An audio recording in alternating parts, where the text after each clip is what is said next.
I believe that us being uniquely positioned where we were, and serving who we were serving, it just began to knock down some barriers and began to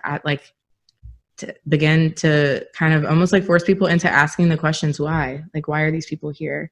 Why would they treat me this way? And in that particular ISIS fighter's case, he began to ask the question, why would you treat me the same way and provide these things for me that you provide for these people that I meant harm? And he began to ask himself these questions, and he began to ask us questions. So through an interpreter, we had interpreters available at all times.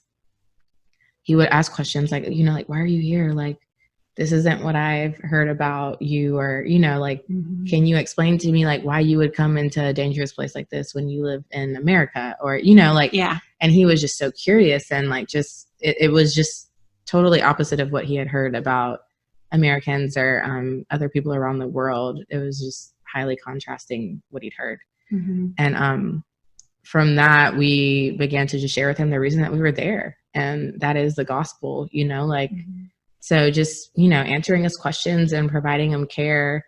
And I think bigger than the reason that we were there, I think our actions spoke volumes louder to the reason that ultimately that ISIS fighter gave his life to Christ. Oh my gosh. So, yeah.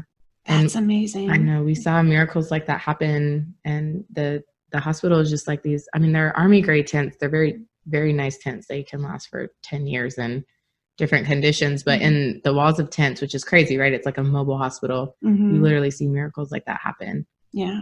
Amazing.